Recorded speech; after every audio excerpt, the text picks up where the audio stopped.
My name is Deborah Gruby, and I'm a chemical engineer by training and degree. My experience has primarily been in chemical and oil and gas, working in operations, engineering, management, and safety.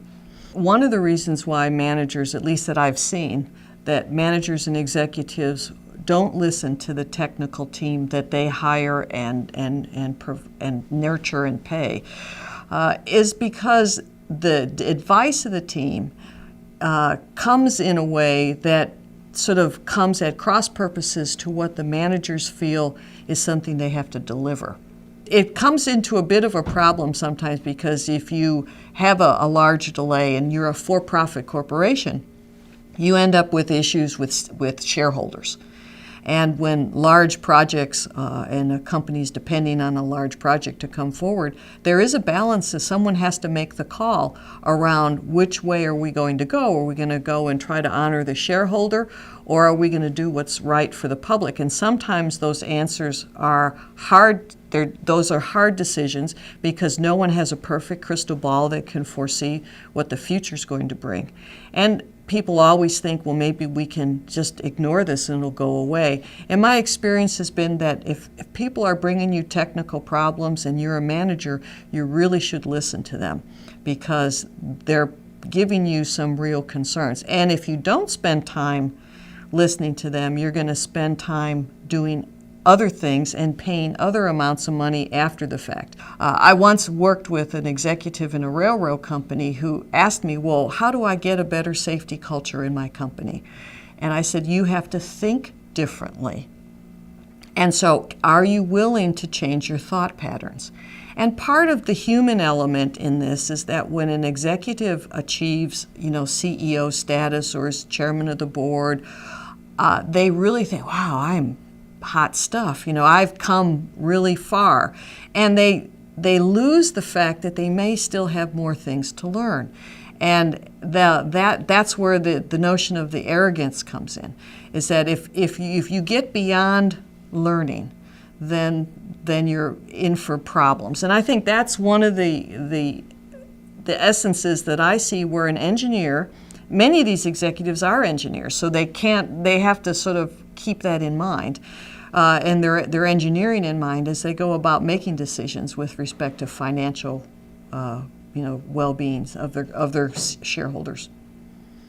In a refinery, there is every refinery you're very interested in fires, because if you have a fire in a refinery, that usually indicates you've had a loss of containment somewhere, because gasoline is very flammable and it will ignite. Hydrogen auto-ignites. Natural gas, which is also present in refineries in large quantities, it has a tendency to, ignite. And so it's very easy to get a sense of how well your containment is because of, by looking at the level of fires. And so in some conversations with some clients, you ask the question, well, to the fire chief, well, how many fires do you have in this refinery? And he said, well, I can tell you how often my trucks leave the barn, the fire trucks leave the barn. I said, that wasn't the question I asked. How many fires do you have? So you can have a fire and have it be put out by a blanket. You can have a fire and have it be put out by a fire extinguisher. You can have a motor overheat and have smoke. I said, what's your data on that? And he said, we don't keep that data anymore. I used to keep it, but I would give the report to the refinery manager every month, and he would ask me, why do you give me this information? It's not important. I don't need it. Stop doing that extra work. And so that tells me that the manager doesn't understand what this data is. The manager is not competent to be in a refinery. He might be competent from a financial standpoint, but he's not competent from an operational standpoint. And his arrogance about the financial standpoint never leads him to ask the question of the fire chief, why are you giving me this information and what should I do with it? Another instance would be a process safety engineer who's beavering away, so to speak, in his cubicle, keeping track of all of the data that's necessary per OSHA regulations. But his boss and his boss's boss never asked for that information. And so he's got the data, he knows there's problems, he's raised the issue many times, but they all go, yeah, right. And so they never really listen. And that's the level that sets the seeds for, future disasters. A good company would have a good, solid engineering base, and they would have a senior management people that ask the engineers for their input and listened to what the engineer said. And then decided, okay, how do we best manage risk? Because in the end, the engineer is involved with helping the organization better manage risk. And so we do have money to spend. Where should we be spending it? And that's the executive's decision around where to spend it. The engineers can have and should have input into that conversation. But the executives are the ones that have to make the final call, because ultimately they become accountable to the shareholders. My father was a high voltage lineman, and so I learned about safety at the dinner table. So when I studied engineering, it became apparent to me that if I was not careful, my job could kill me. That led me to a focus on safety, so that if I was going to go into work in the chemical industry, I was going to go to work for a company that paid attention to safety, because I knew what a lack of safety could do. Because as an only child, I worried about what would happen to my family, my mom and me, if my dad was killed on the job, if he was electrocuted on the job. I think the challenge for us is, as engineers, is to make sure that we effectively balance our professional responsibility and keep in mind that the public's safety always comes above our own careers. And I will tell you that if you get involved in a serious incident or are on the fringes of a serious incident, that it will forever affect your life, your thinking, and those of the people close to you, just as well as a death would permanently affect a family. A doctor, as a professional, a surgeon, may operate on one person. If something goes wrong, that one person dies. A lawyer, also a licensed professional, if they lose a case, the person may end up being executed in the worst case, or go to jail for a long period of time. A hairdresser who used chemicals on my head, so to speak, would also have to be licensed because of their ability to hurt or harm the members of the public who come into their hair salon. An engineer, at this point in time, does not necessarily have to be licensed in some circumstances of work. And yet an engineer with one mistake can kill more people than any doctor, any lawyer, or any hairdresser. I would like to see organizations, all organizations, that includes governmental organizations, it includes engineering societies, it includes businesses, for-profit businesses and not-for-profit businesses, to have an ethos in their working of their entity that pays attention, that they've decided in advance what do they stand for. And I will tell you that if you are safe, you will make money. I mean, that, if everything else will out normally, you will make money, because the level of attention that's required to manage safety well, if you train yourself to do that for safety, you will find you will bring that kind of thought process to all of your work. And that attention to detail is what makes the difference between good and great.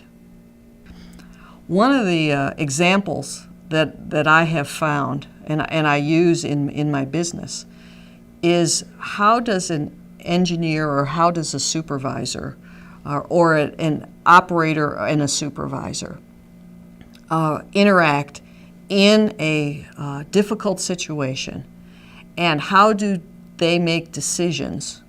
How are they thinking about their work, number one, and then how do they make decisions that can impact life or death?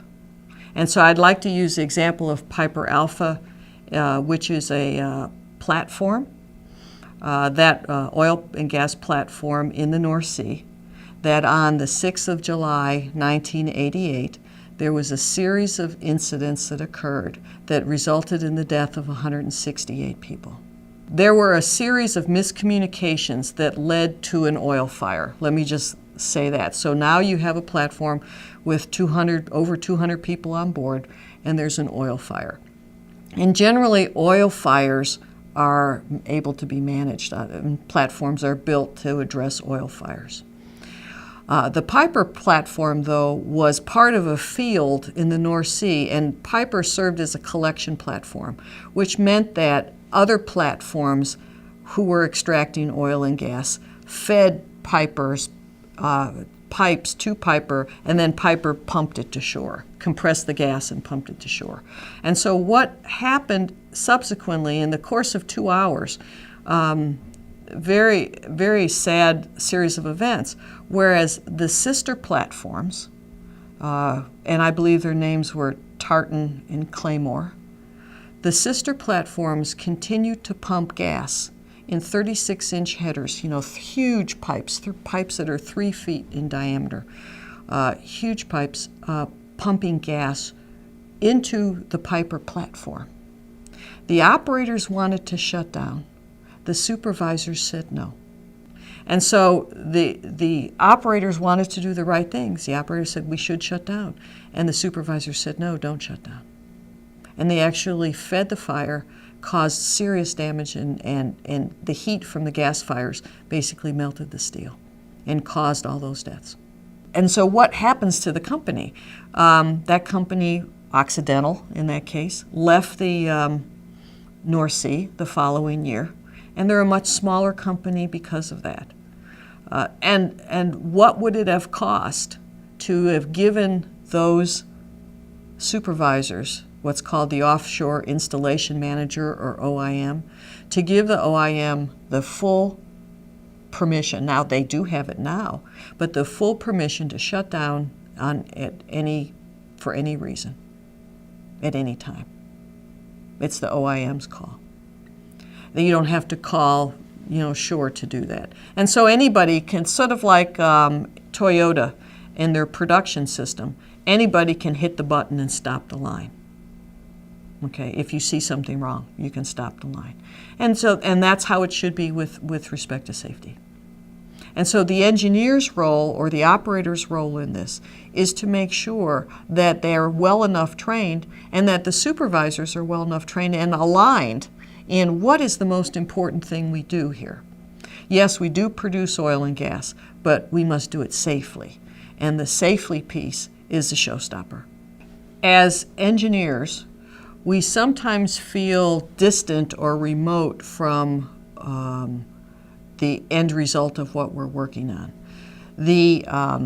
If I'm working on a product development and I'm running into some problems and some things surface that are probably not right, but because I'm separated from the end user, I might not feel the passion around trying to fix it because, well, I'm under a deadline and we're behind, and there's money issues, could be money issues, so there's other pressures that I have. I would encourage younger engineers to step back and think, what would it be like if my family or I was going to be using the product that I was working on?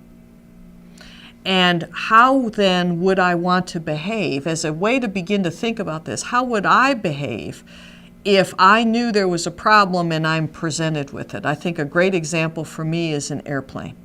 If you know there's a problem on an airplane and you're part of that design process and you know that problem was never fixed, would you get on that airplane? Would your family get on that airplane? Would you allow your family to get on that airplane? Or what would you do about that? How would you raise that question? Because I think an engineer has a professional responsibility to put the safety of the public above their own career development. That is, I think, the hard nut for the engineer to understand, is that you cannot wash yourself of that accountability. in the end. And because we really do have to continue to earn the public trust by the output of our work. And that means all of our work every day.